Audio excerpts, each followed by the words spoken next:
Bonjour à toutes et à tous. La présentation qui va suivre concerne le rapport annuel 2020 sur le prix et la qualité des services publics de l'eau potable, de l'assainissement collectif et non collectif. Le service public de l'eau potable. L'eau potable provient principalement de l'usine du Drézé située à Ferrel. Deux autres ressources, provenant de Nantes Métropole et de la Carène, alimentent notre territoire en eau potable. Les volumes mis en distribution montrent une augmentation de l'achat d'eau pouvant s'expliquer en partie par l'affluence pendant la crise sanitaire. Une diminution des ventes d'eau en gros, majoritairement à destination de la Carène. Les abonnés. Plus de 7 400 000 m3 ont été mis à disposition des usagers et près de 6 400 000 m3 ont été facturés. En 2020, on constate une légère augmentation du nombre d'usagers du territoire de Cap-Atlantique d'environ 1,2% par rapport à 2019. En 10 ans, le nombre d'usagers en eau potable a augmenté de près de 14%. La consommation par abonné hors gros consommateurs. Il s'agit de la consommation unitaire de nos usagers. Entre 2019 et 2020, on constate une légère augmentation de la consommation unitaire après plusieurs années de baisse. Cette tendance restera à vérifier pour les années à venir. La consommation unitaire moyenne constatée pour le territoire de Cap-Atlantique s'établit à environ 71 m3 par an et par foyer. Ce chiffre prend en compte les résidences secondaires dont la consommation est inférieure aux résidences principales.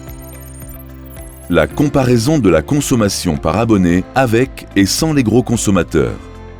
Les gros consommateurs sont ceux dont la consommation est égale ou supérieure à 6 000 m3 par an. Ces consommations sont ajoutées à la consommation unitaire des usagers par secteur et mettent en évidence les différents tissus économiques ou industriels du territoire de Cap-Atlantique, qu'il s'agisse du sud, du centre ou du nord.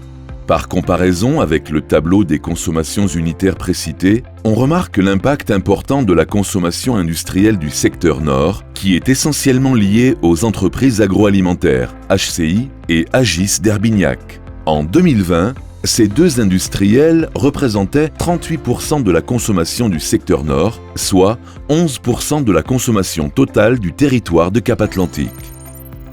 Le rendement est l'indice linéaire de perte, ILP, contractuel. D'un point de vue général, les résultats mettent en avant une légère augmentation du rendement technique contractuel pour l'ensemble du territoire de Cap-Atlantique, principalement liée à une amélioration de l'étanchéité dans la partie nord du fait d'un investissement important du délégataire sur la recherche de fuite. Cependant, il est constaté une dégradation de l'étanchéité dans les secteurs sud et centre qu'il conviendra d'analyser. L'étanchéité du réseau en 2020 a légèrement augmenté par rapport à 2019, tout en restant à un bon niveau au regard des critères de l'étude de l'Agence de l'eau Loire-Bretagne. L'ensemble de ces éléments démontre l'utilité des actions de suivi et de réparation des fuites pour maintenir le bon niveau de l'étanchéité du réseau de Cap-Atlantique. La qualité de l'eau et la surveillance du réseau de distribution.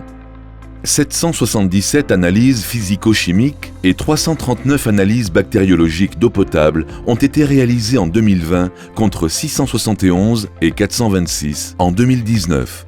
Seuls 5 dépassements des limites de qualité ont été observés en 2020. Ces dépassements portent sur la bactériologie, Escherichia coli et Entérocoque, et la physico-chimie, paramètre nickel. Un prélèvement contradictoire a immédiatement été réalisé sur ces points en collaboration avec l'Agence régionale de santé. Les résultats étaient conformes à la réglementation. Les faits marquants en eau potable. L'ensemble des communes du territoire de Cap-Atlantique a été équipé d'une borne de puisage. Elles évitent les prises sur les poteaux d'incendie avec risque sanitaire et dégradation de ces équipements. Ces bornes sont à l'usage des balayeuses et des entreprises. Deux fuites importantes dans le secteur nord de 150 m3 par heure et de 400 m3 par heure. L'entretien du stabilisateur de Saint-Servais à la Bolle-Escoublac d'un diamètre de 600 mm. Le renforcement de l'alimentation en eau potable d'Herbignac et de HCI depuis Asserac, avec la pose de 4,6 km de conduite en fonte de diamètre de 300 mm. le renforcement de l'alimentation de Pénétin depuis Ferrel avec la pose de nouvelles conduites en fonte de diamètre de 250 mm et 300 mm entre Ferrel et Camoël sur 2,6 km. Les perspectives de 2021. La poursuite des travaux de renouvellement du réseau d'eau potable dans le cadre des objectifs liés à la qualité sanitaire ou bien à des améliorations de la distribution.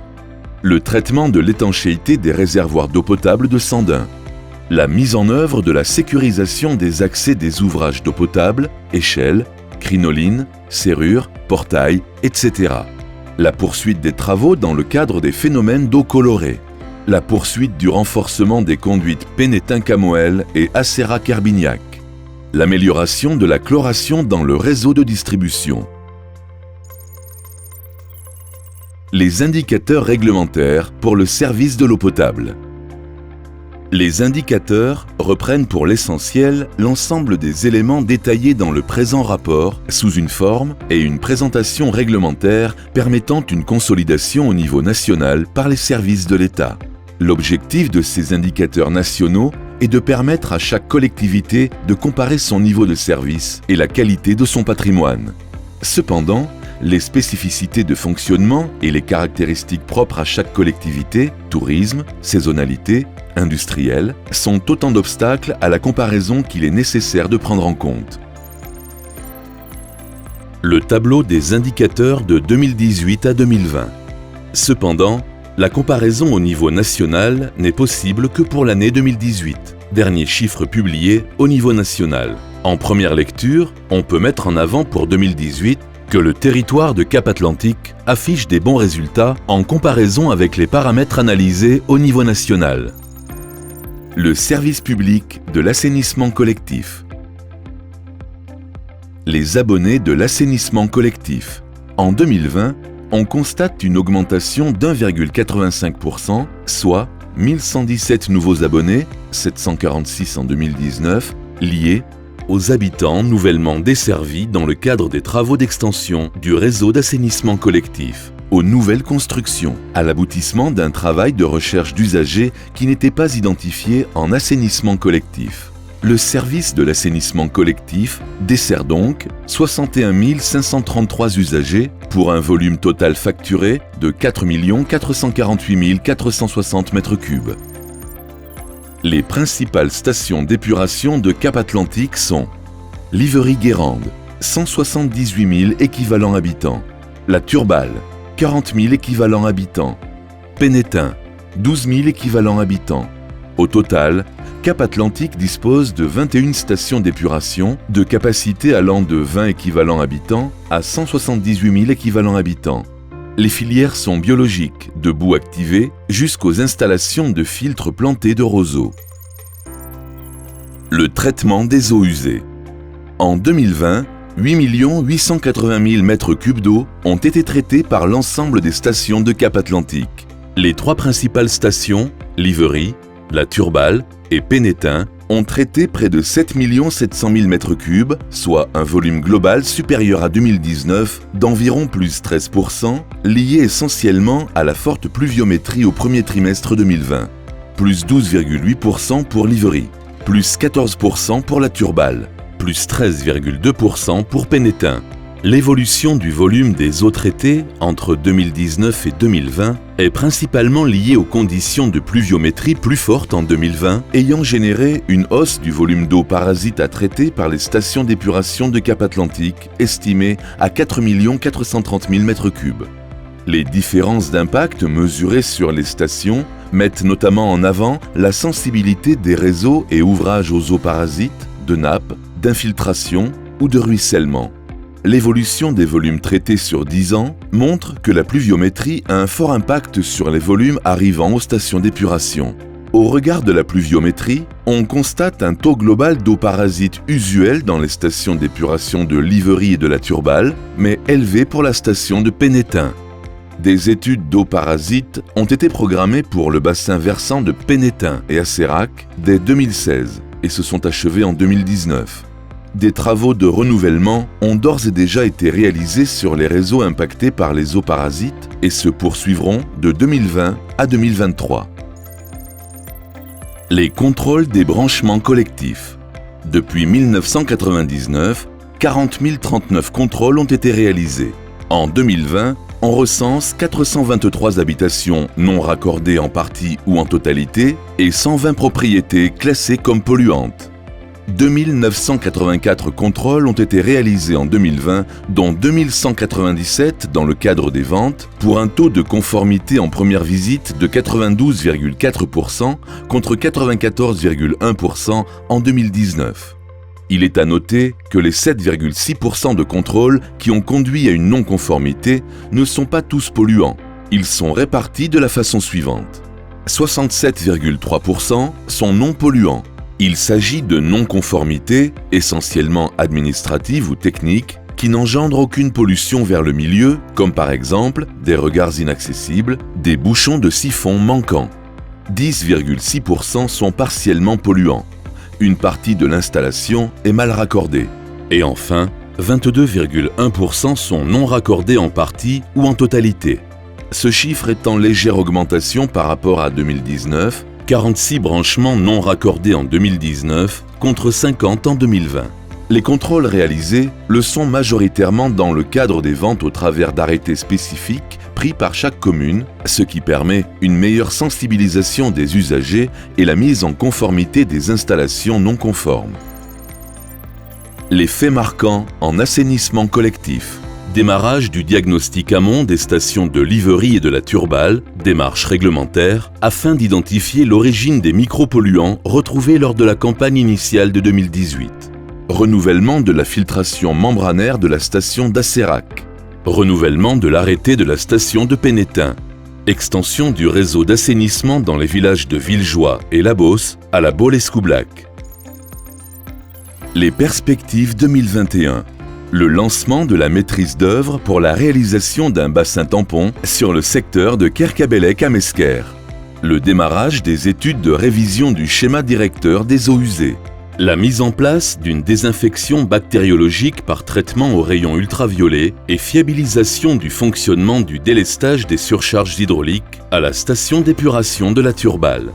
La création d'un bassin tampon sur le poste de refoulement de Poudrentais à Pénétin. La poursuite des travaux de renouvellement du réseau d'eau usée dans le cadre des objectifs de bonne gestion patrimoniale du réseau. L'extension du réseau d'eau usée dans les secteurs de la Ville-Mouet et de la Croix-Brény à la Baule-Escoublac et Kerveloche à Saint-Liphard. La réhabilitation de la station d'épuration semi-collective de Mézérac à Saint-Liphard.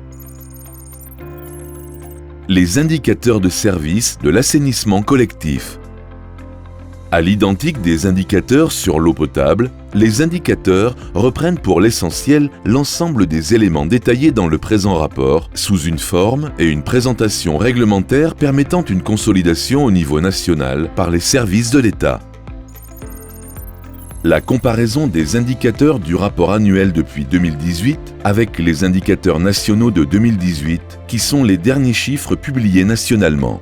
En première lecture, on peut mettre en avant pour 2018 que le territoire de Cap-Atlantique affiche des bons résultats en comparaison avec les paramètres analysés au niveau national.